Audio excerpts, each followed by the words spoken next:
Properties ಇನ್ ಮೈಸೂರು. ಇದು ಶ್ರೀರಂಗಪಟ್ಟಣದಿಂದ 5.5 kilometre ಡಿಸ್ಟೆನ್ಸಲ್ಲಿ ಇದೊಂದು ತೋಟ ಇದೆ. ಇದರಲ್ಲಿ ನೋಡಿ, ತೆಂಗಿನ ಮರ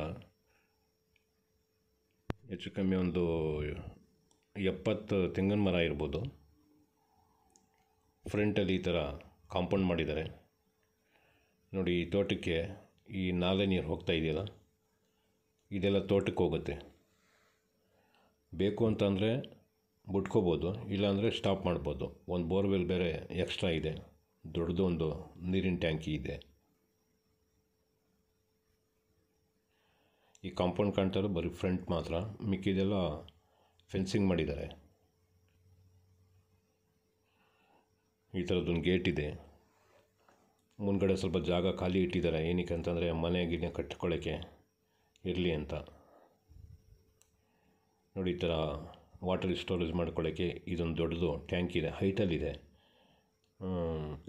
ಫುಲ್ ಫಿಲಪ್ ಮಾಡಿಕೊಂಡು ನೀರು ಬಿಟ್ರೆ ಸೀದಾ ತೋಟಕ್ಕೆ ಹೊಟ್ಟೋಗಿದ್ದಾರೆ.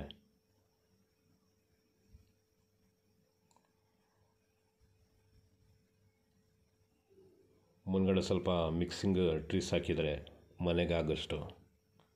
ಮಿಕ್ಕಿದೆಲ್ಲ ಒಂದು 70 ತೆಂಗು, ಮಿಕ್ಕಿದ್ದು ಫುಲ್ಲು ಅಡಿಕೆ ಹಾಕಿದ್ದಾರೆ.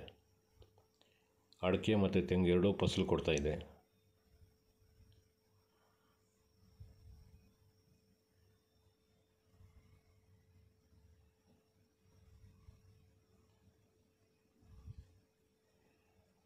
ಈ ಥರ ಇದು ಶ್ರೀರಂಗಪಟ್ಟಣದಿಂದ ಒಂದು 5-5.5 ಕಿಲೋಮೀಟ್ರ್ ಆಗ್ಬೋದು.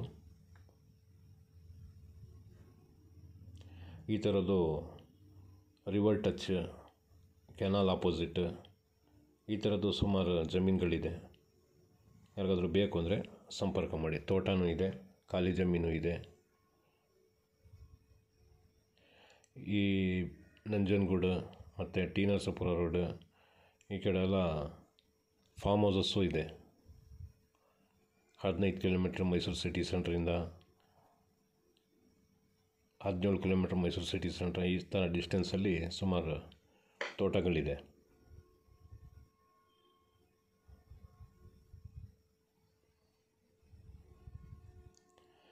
ಗದ್ಗೆ ರೋಡಲ್ಲೂ ಒಂದು ಕಾರ್ನರ್ 1.5 ಎಕರೆ ಜಮೀನಿದೆ, ಫಾರ್ಮ್ ಹೌಸ್ ಸೂಟಬಲ್. ಅದನ್ನು 1.5 ಎಕರೆಗೆ 80 ಲಕ್ಷ ರೂಪಾಯಿ ಹೇಳ್ತಾಯಿದ್ದಾರೆ ಟೋಟಲ್. ಅದನ್ನು ಕ್ಲಿಯರ್ ಟೈಟ್ಲ್ ಇದೆ, ಅದನ್ನು ಬೇಕಾದ್ರೆ ಸಿಗ್ತದೆ.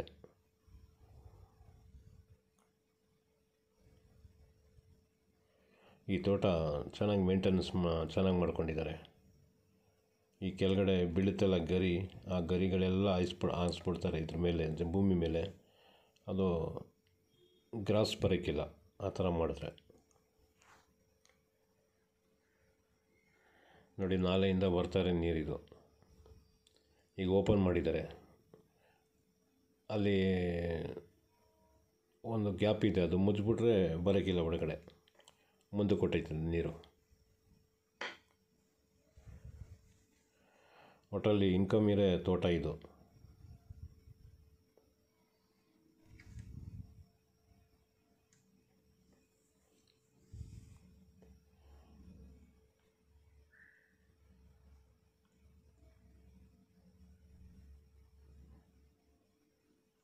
ಇಮಿಡಿಯೇಟ್ ತಗೊಂಡಿದ್ದ ತಕ್ಷಣ ಇನ್ಕಮ್ ಶುರುವಾಗ್ಬಿಡ್ತಿದೆ ಇದು.